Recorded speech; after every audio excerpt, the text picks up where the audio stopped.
Okay, this is a quick review video looking at completing the square. This is not going to go into deep explanations, it's just going to be some practice if you've already been taught this. So completing the square, or CTS, has two main purposes. It can help us to solve quadratics, and secondly, this is generally more common, it helps us to find turning points. Can't spell turning points, but turning point. So you know that quadratic graphs either have a U shape or an N shape. If they have a U shape, then it's something x squared. If they have an N shape, then it's negative something x squared. So x squared, it could be positive, it could be 2x squared, it could be half x squared, whatever here. And then on the right, it could be negative 3x squared, negative 2.5x squared. All of these, if it's negative, it's going to have an N shape. If it's positive, it's going to have a U shape. The turning point is that point at the bottom or at the top of the graph. So we're going to be looking at how to complete the square. So a quick example here of what we mean by completing the square. We're going to need to know a key formula. The key formula is x squared plus bx plus c can be written as x plus b over 2 all squared, take away b over 2 squared plus c. Now, if you can remember this formula here, it's pretty much all you need to be able to complete the square when a is equal to 1. So you notice I didn't actually originally write the a there. We're just going to assume a is equal to 1. So it's just x squared plus something. It's not going to be, for example, 2x squared or 5x squared. That's going to be a different video here. So we'll do a practical example here. If I want to complete the square for x squared plus 6x minus 10.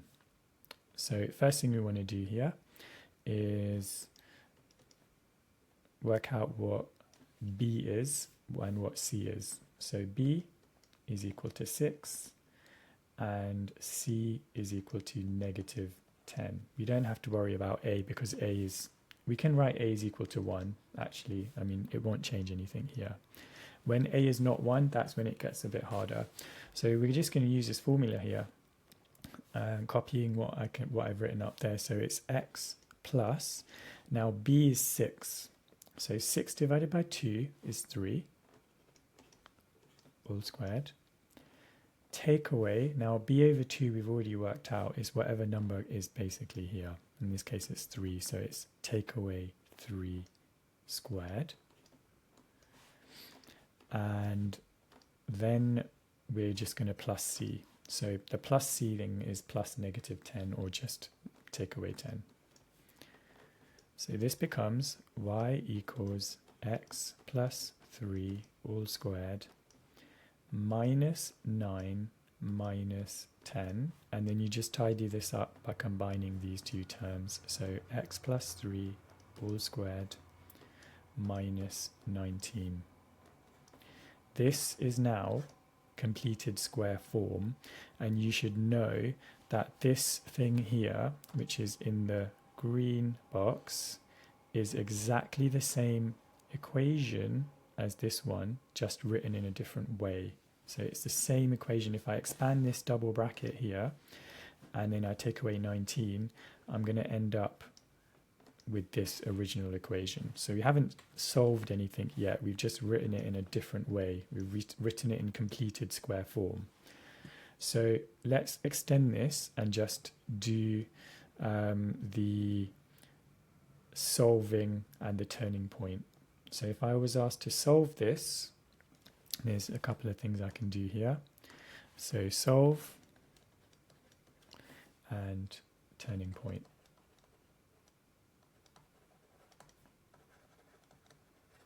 Okay, so to solve this, first I'm just going to write y is equal to x plus 3 squared minus 19.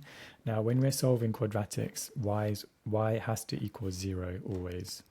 So we're going to now rearrange this to make x the subject because we're trying to find the value of x. So I'm going to add 19 to both sides. So I get 19 is equal to x plus 3 all squared. Remember, I want to isolate x, so I'm going to square root both sides now. So root 19 is equal to x plus 3. Now there's something you need to watch out for here. When you square root something, there's two potential answers. There's a positive and a negative. So you write plus or minus root 19. So if x plus 3 is equal to plus or minus root 19, we can then take away 3 from both sides as well. Now I'm going to write negative 3 in front of my answer here.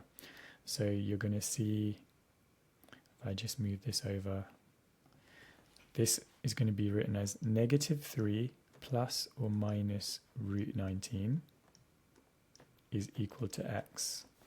There are actually two solutions that we've written here, which is negative 3 plus root 19 and negative 3 minus root 19.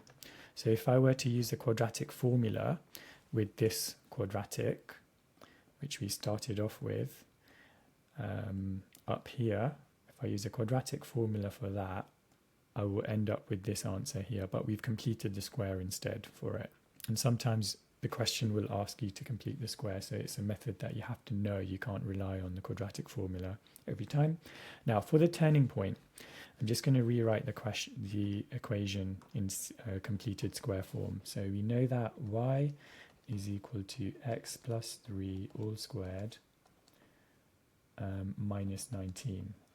Now when we think about a turning point, this equation, I can put any value of x into this equation and it will output a value of y. So I'm just going to give you an example here. Let x equal 0. So I've chosen a random easy number here. So if x is equal to 0, then y is going to be 0 plus 3, which is 3, so 3 squared, minus 19. So that's going to give me 9 minus 19, which is going to give me negative 10. Now I could pick any values of x, and you're going to see each way I'm going to get some y value coming out. And what I want to do is pick a value of x that makes this as small as possible. Now the problem here is because I am squaring this bracket, if I pick a very big negative number for x, when I square it, it becomes a very big positive number, because when you square a number, it becomes positive. So what we want to do is make this bracket as small as possible.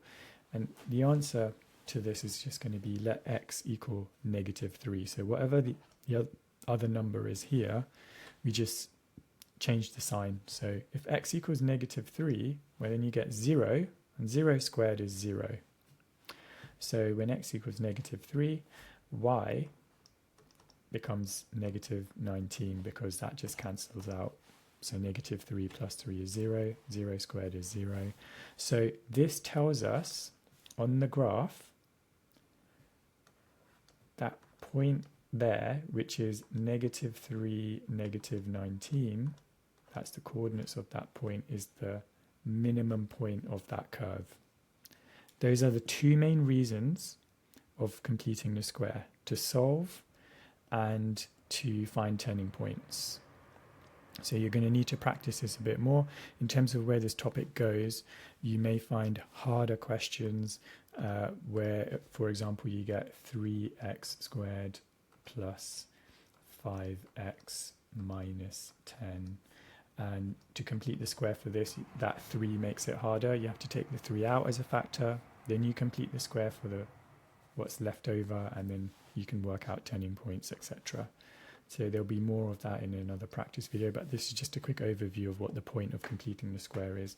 In terms of where this fits in the big picture, you should know that there are several ways to solve quadratics.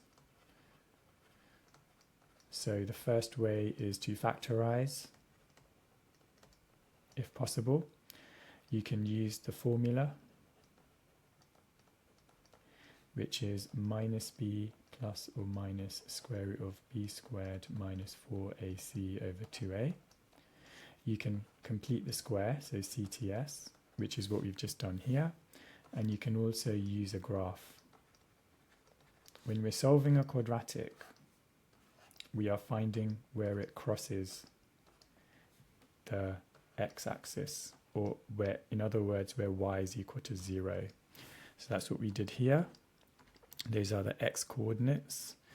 And when we are finding the turning point, we are finding the minimum or maximum point.